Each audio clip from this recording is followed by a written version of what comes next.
Good morning student. Online classes में Vinayak school की ओर से आप सबका स्वागत है। आधुनिक कला का आरंभ 19वीं शताब्दी में हुआ। इस कला को अग्रसर करने में, इस कला के विकास उद्भव में जो सहयोग करने वाले प्रमुख कला केंद्र थे कलकत्ता कला केंद्र, मुंबई कला केंद्र, दिल्ली कला केंद्र, लाहौर कला केंद्र प्रमुख रूप से रहे हैं। उनमें प्रमुख रूप से जो आधुनिक कलाकार रहे हैं उनमें मैंने आपको रामगोपाल विजयवर्गीय के व्यक्तित्व और कृतित्व के बारे में सैटरडे की क्लास में बताया था। आज हम जो पढ़ेंगे वो है गोवर्धन लाल जोशी, कलाविद,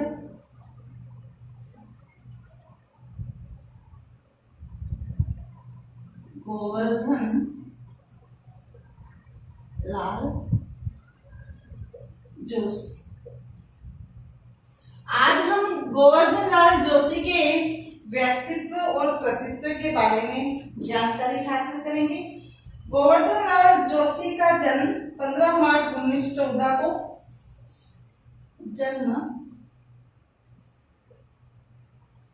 14 मार्च 1914 को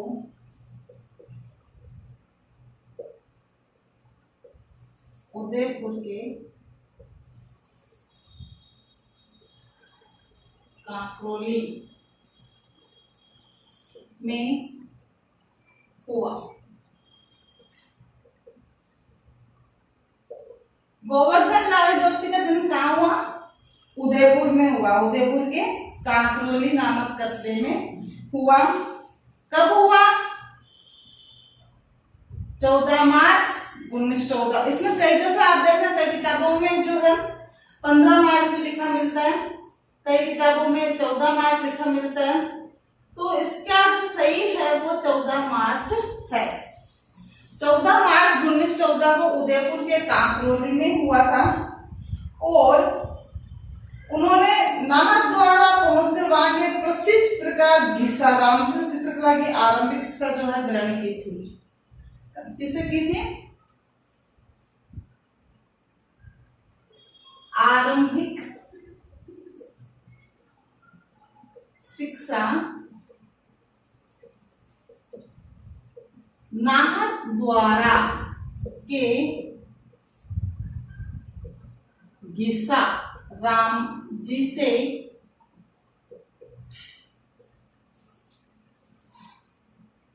प्राप्त की थी। इन्होंने अपनी जो आरंभिक शिक्षा है वो नाथ द्वारा गए और नाथ द्वारा जाकर वहां के प्रसिद्ध चित्रकार थे घीसाराम जी, घासीराम जी। तो इन्हीं से जो है इन्होंने चित्रकला जो है आरंभ की थी।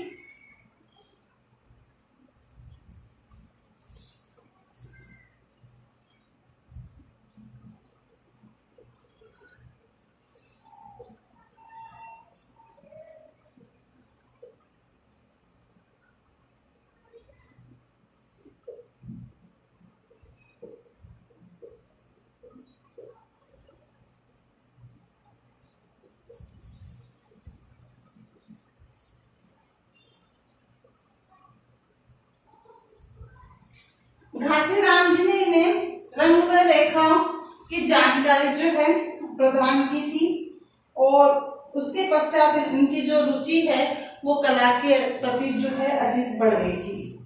अब अधिक आगे उच्च अध्ययन के लिए शांति निकेतन में इन्होंने प्रवेश लिया। अब कला में इनकी रुचि बढ़ गई तो उच्च अध्ययन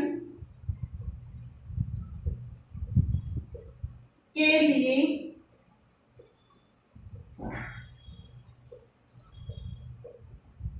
शांति निकेतन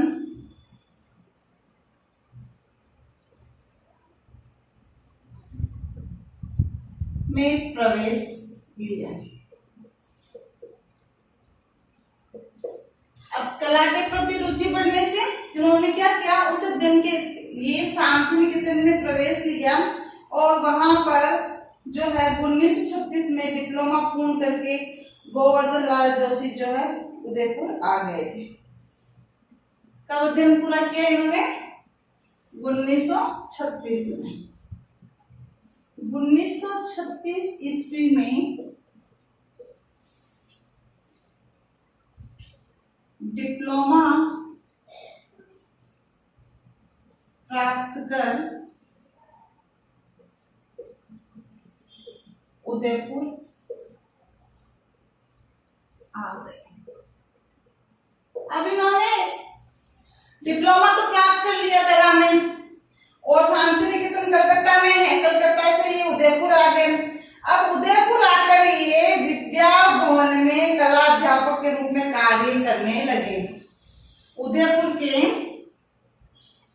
कला विद्या भवन में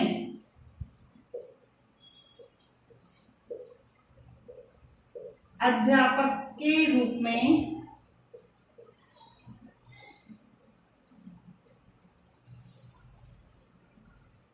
कार्य करने लगे।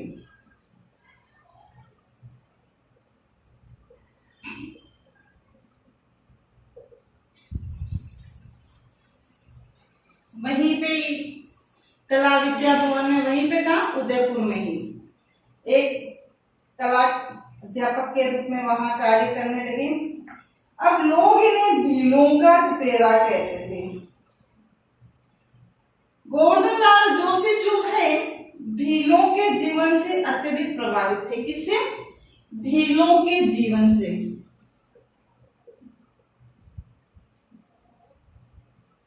भीलों के जीवन से अत्यधिक प्रभावित थे। अब भीलों से अत्यधिक प्रभावित होने के कारण ये भीलों की ही कलाकृतियां उनके जीवन से प्रभावित होने से उनकी कलाकृतियां बनाते हैं। तो ये उदयपुर के आसपास के कस्बों में जाकर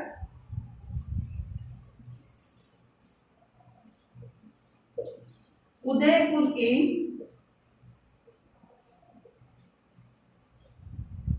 आसपास के कस्बों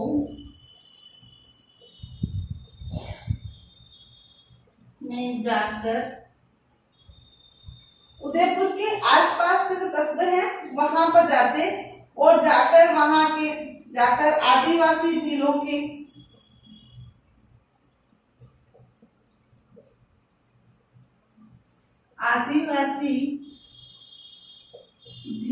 की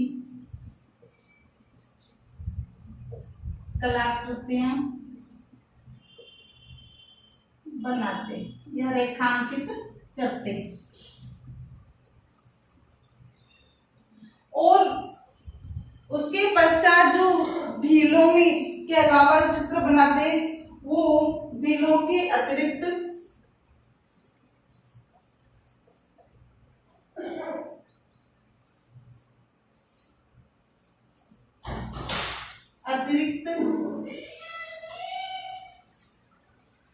गडरियों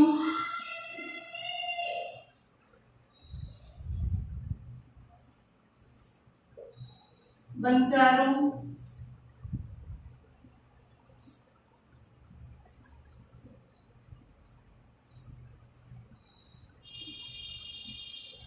गाड़िया लुहारों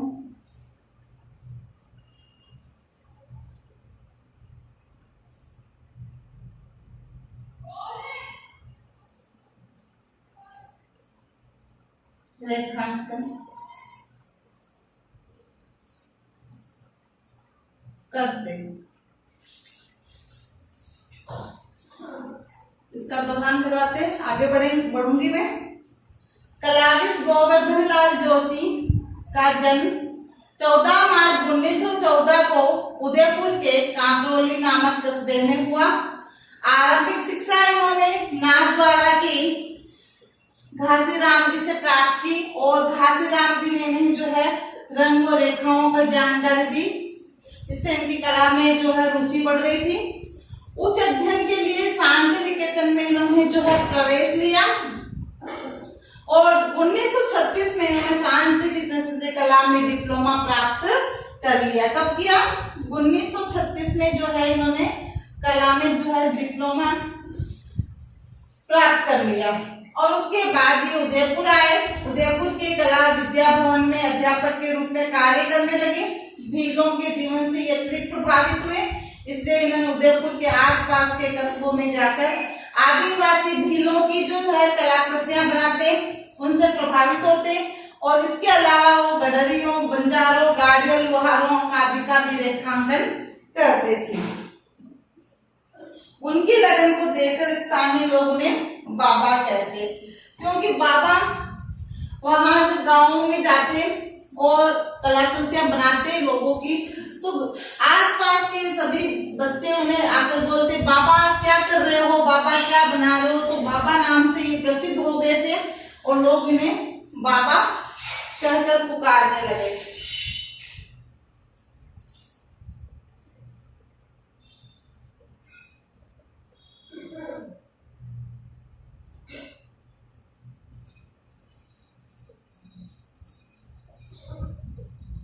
गांव के लोग इन्हें बाबा कहकर पुकारते। और भील जनजाति से अत्यधिक प्रभावित होने के कारण इन्हें, और भीलों की ही कलाकृतियां ये अधिक बनाते थे, इसीलिए इन्हें भीलों का चितेरा भी कहा जाता था।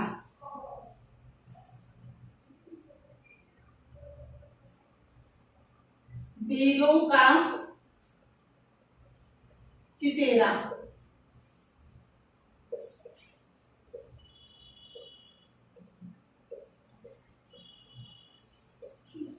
लगभग ये प्रश्न जो है बोर्ड एग्जाम में हर साल या हर एक साल छोड़कर आता है। राजस्थान के किस कलाकार को भीलों का चितेरा कहा जाता है? तो गोवर्धन लाल जोशी को भीलों का चितेरा कहा जाता है। बाबा किसे कहकर पुकारते थे? गोवर्धन लाल जोशी को पुकारते थे। भीलों का चितेरा गोवर्धन लाल जोशी को क्यों कहा जाता था? यह प्रश्न भी आता है, क्योंकि गोवर्धन लाल जोशी उदयपुर के आसपास रहने वाले भील जनजाति से काफी प्रभावित थे और इन्हीं जनजातियों की अधिकांश वह कलाकृतियां बनाते थे, इसीलिए इन्हें भीलों का चितेरा कहा जाता है। इसके अलावा गोवर्धन लाल जोशी के प्रमुख चित्र कौन से हैं? देखो, प्रमुख कलाकृतियां जो है गणगौर की सवारी, पन्नाधाय, महाराणा प्रताप,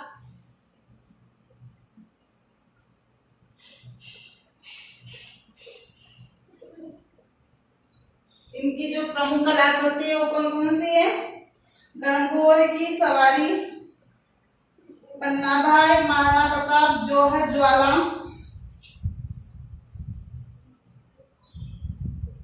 जौहर ज्वाला,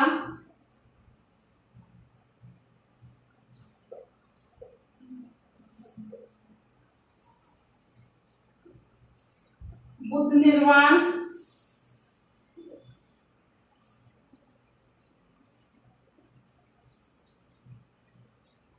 ये इनकी क्या है बेटे? प्रमुख कलाकृतियां हैं। जो इन कलाकृतियां बनाई ना उसमें प्रमुख है। एक श्रीनाथ जी की भी है,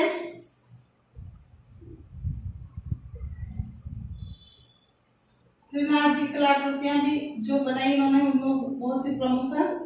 बनाई तो बहुत सारी थी, लेकिन जो प्रमुख कलाकृतियां जो है इनकी प्रसिद्ध कलाकृतियां वो है गणगौर की सवारी, महाराणा प्रताप, जौहर ज्वाला, पन्नाधाय, बुद्ध निर्वाण, श्रीनाथ जी आदि, ये इनकी प्रमुख कलाकृतियां हैं। इन्होंने सामाजिक जनजीवन तथा पौराणिक व साहित्य विषयों पर चित्र बनाए थे। सामाजिक जनजीवन,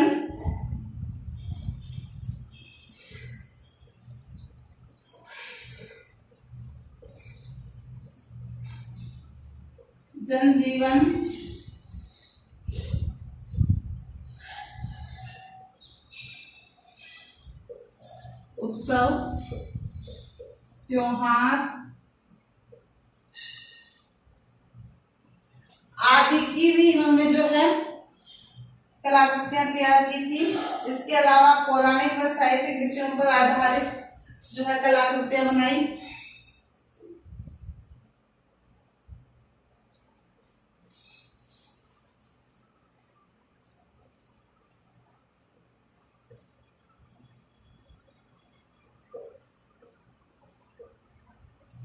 साहित्यिक जो है कलाकृतियां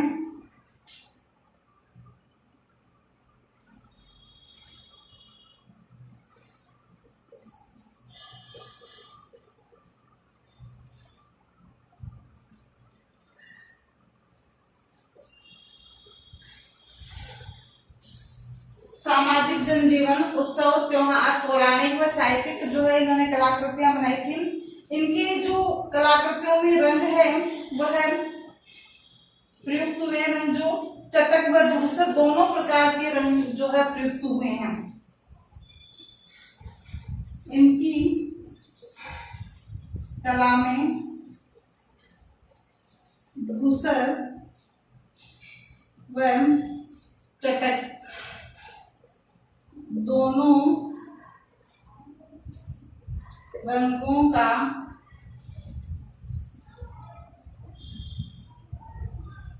प्रयोग हुआ है। इनकी कला में कौन कौन से रंगों का प्रयोग हुआ है? धूसर व चटक दोनों ही। धूसर बोलते हैं धुंधले रंगों का ना। पुरस्कार व सम्मान में हम देखें तो इन्हें जो है ललित कला अकादमी के द्वारा सम्मानित किया गया।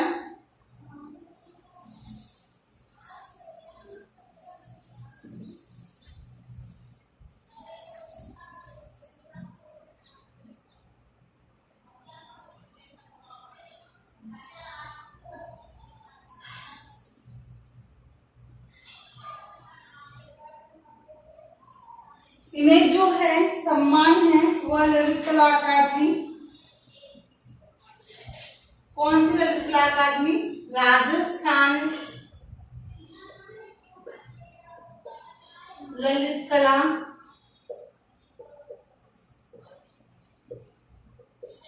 अकादमी द्वारा इन्हें सम्मान प्राप्त हुआ है। इसके अलावा 1974 में कलाविद के पुरस्कार से सम्मानित किया। 1974 ईस्वी में कलाविद से पुरस्कृत किया गया है और इसके अलावा इन्हें अनेक पुरस्कारों से भी सम्मानित किया गया। पुरस्कृत व अनेक पुरस्कारों से सम्मानित किया गया और 1998 में 84 वर्ष की आयु में इनका देहांत हो गया। 84 वर्ष की आयु में इनका देहांत हो गया। इस प्रकार से हम देखते हैं कि इनके प्रमुख चित्र जो है महाराणा प्रताप, जौहर ज्वाला, पन्ना धाय, बुद्ध निर्वाण, श्रीनाथ जी, गंगोर की सवारी आदि रहा है और इन्हें कई सम्मान भी प्राप्त हुए हैं। राजस्थान ललित कला अकादमी से सम्मानित प्राप्त किया है और 1914 में कलाविद के सम्मान से पुरस्कृत हुए हैं और 84 वर्ष की आयु में इनका देहांत हुआ है। इस तरह से हम देखते हैं गोवर्धन लाल जोशी के व्यक्तित्व और कृतित्व के बारे में। अब मैं आपको गृह कार्य दूंगी। गृह कार्य में अपने छोटे प्रश्न बनते हैं। पहला प्रश्न है, गोवर्धन लाल जोशी का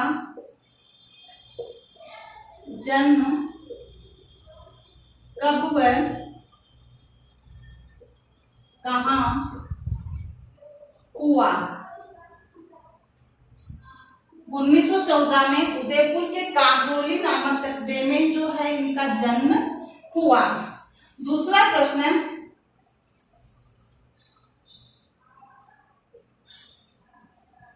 गोवर्धन लाल जोशी के कला गुरु कौन थे बेटे? घासीराम जी। कौन थे? घासीराम जी इनके कला गुरु थे। प्रारंभिक कला गुरु वही थे। उसके बाद प्रश्न संख्या 2, जोशी के प्रमुख कलाकृतियों के नाम बताइए। प्रश्न संख्या 4, जोशी को किन पुरस्कारों से सम्मानित किया? तो इन्हें राजस्थान ललित कला अकादमी से सम्मानित किया और कलाविद के सम्मान से पुरस्कृत किया गया। आखिरी प्रश्न जो अपना है 5वां, वो है निबंधात्मक प्रश्न। गोवर्धन लाल के व्यक्तित्व व कृतित्व के बारे में बताइए। इस तरह से हमें ये 5 प्रश्न करने हैं। एक छोटा प्रश्न और बन जाता है, गोवर्धन लाल जोशी की जो है देहांत कब हुआ था? गोवर्धन लाल जोशी का देहांत 84 वर्ष की आयु में 1998 में इनका देहांत हुआ था। कब हुआ था? 1998 में इनका देहांत हुआ था। इस तरह से हमें ये 5-6 प्रश्न जो है आपको अपनी अभ्यास पुस्तिका में करने हैं और छोटे प्रश्नों को करते हुए हमें निबंधात्मक प्रश्न करना है। Thank you.